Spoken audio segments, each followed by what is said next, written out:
Class 12 के chemistry subject में आज का हमारा टॉपिक है अष्टफलकीय रिक्ति के लिए त्रिज्या अनुपात की गणना करना, small R upon capital R, जहां स्मॉल आर अष्टफलकीय रिक्ति की त्रिज्या है और कैपिटल आर गोले की त्रिज्या है। तो चलिए आज हम इस टॉपिक को पढ़ना शुरू करते हैं। पिछले लेक्चर में हमने चतुष्फलकीय रिक्ति के लिए त्रिज्या अनुपात की गणना की थी।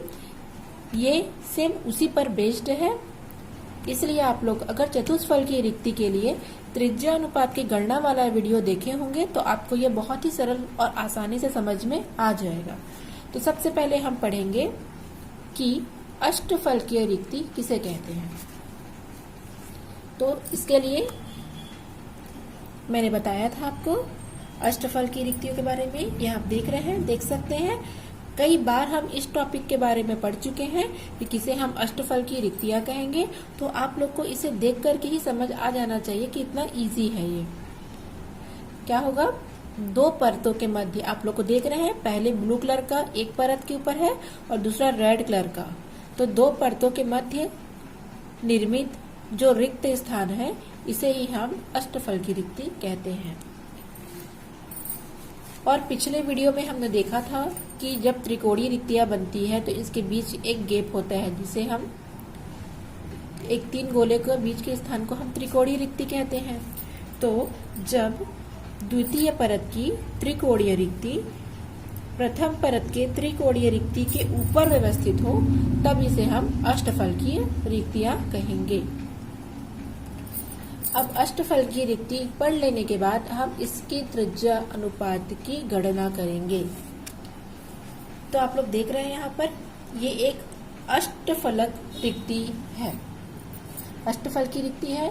यहाँ पर 6 गोले लेने थे, लेकिन सुविधा के लिए यहाँ पर 4 गोलों को ही दर्शाया गया है और जो ऊपर और नीचे के गोले हैं उसे बिल्कुल भी प्रदर्शित नहीं किया गया है। यहाँ पर एक वर्ग का निर्माण किया गया है। आप देख सकते हैं प्रत्येक गोले, जो 4 गोले हैं, ये एक दूसरे को स्पर्श कर रहे हैं। तो जब ये एक दूसरे को स्पर्श कर रहे हैं तो प्रत्येक के यदि हम केंद्र को मिलाएंगे तो हमको एक वर्ग प्राप्त होता है। और हमको पता है कि वर्ग की सभी भुजाएं बराबर होती है, इसलिए प्रत्येक भुजा ए होगी। और यहाँ पर ये जो गोले हैं उसकी त्रिज्या होगी कैपिटल आर, और जो अंदर में आप देख रहे हैं अष्टफलकीय रिक्ति, इसकी त्रिज्या होगी स्मॉल आर। तो चलिए गणना करना शुरू करते हैं।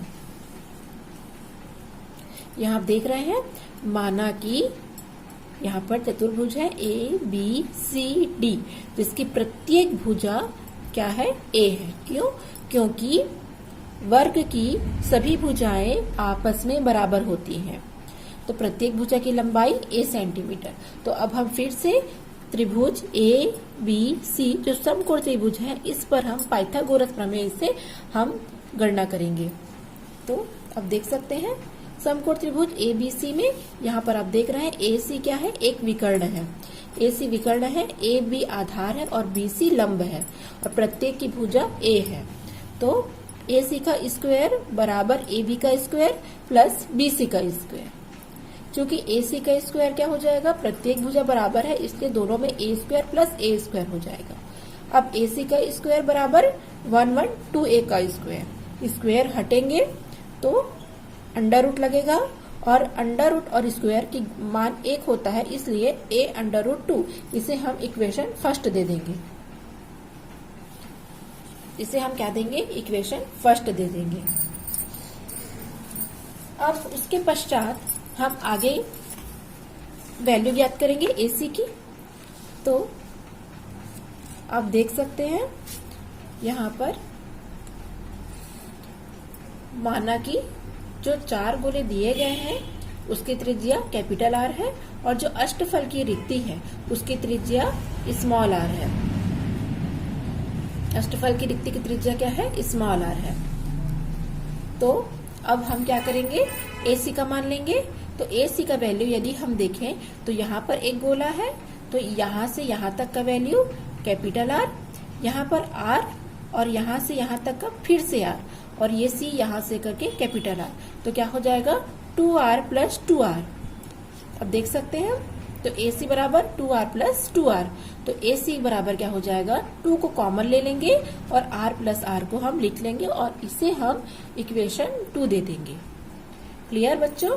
अब जो फर्स्ट और सेकेंड इक्वेशन है दोनों की तुलना करेंगे, क्योंकि दोनों में AC की वैल्यू एक बराबर आई है। अब देख सकते हैं इक्वेशन फर्स्ट और इक्वेशन 2 को दोनों की वैल्यू एक बराबर आई है, इसलिए AC का जो बायां साइड है वो बराबर है, इसलिए एक तरफ हम 2r प्लस r लिखेंगे और एक तरफ a अंडर रूट 2 लिखेंगे। अब इसे हम हल कर लेंगे तो 2 को इधर पक्षांतर करेंगे तो a अंडर रूट 2 अपॉन 2, इसे इक्वेशन 3 दे देंगे।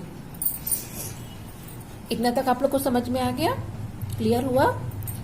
ठीक है, अब हम आगे देखते हैं। चूंकि गोले की त्रिज्या होती है r, अगर हम ए बी में देखेंगे तो मध्य केंद्र से एक गोले के केंद्र से उसके अंतिम कोश की दूरी r, यहां से यहां r, तो कितना हो जाएगा टोटल वैल्यू 2r।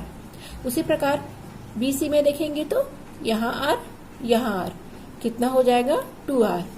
CD में देखेंगे तो यहाँ से यहाँ r, यहाँ से यहाँ r 2r, और यदि हम AD देखेंगे तो यहाँ भी 2r आएगा।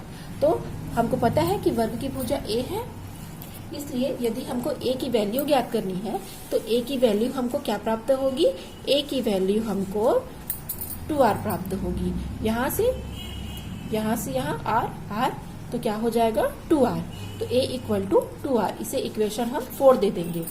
अब हम इक्वेशन जो 4 की जो वैल्यू आई है इसे हम 3 में पुटअप करेंगे, तो A ना लिख करके 2r लिखेंगे। तो आप पुटअप कर लिए हमने, r plus r equal to 2r under root 2 upon 2 same होने के कारण कट जाएगा, r plus r equal to r under root 2। अब इस r को हम इधर पक्षांतर करेंगे तो r equal to r under root 2 minus r। एक स्टेप मैंने नहीं लिखा, आप चाहे तो लिख सकते हैं, r plus r equal to r under root 2 minus r। फिर r को कॉमन ले लिया जाएगा तो अंडर रूट 2 माइनस 1 हो जाएगा, क्योंकि अंडर रूट 2 का जो मान होता है वो 1.414 होता है, इसलिए अंडर रूट 2 की वैल्यू यहाँ रख देंगे और माइनस 1 कर देंगे, माइनस 1 करेंगे।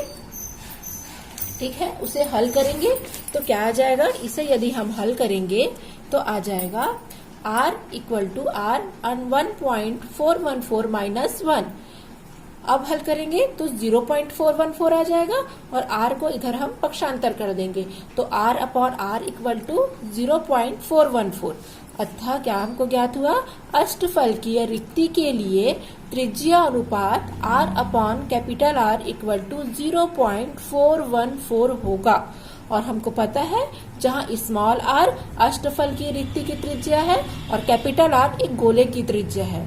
तो इस प्रकार से हमारा आज का टॉपिक कवर हो गया। अष्टफल की रिक्ति के लिए त्रिज्या अनुपात की गणना। आप लोग को अगर कोई भी जगह समझ में नहीं आया होगा तो आप मुझे कमेंट्स बॉक्स में क्वेश्चन पूछ सकते हैं।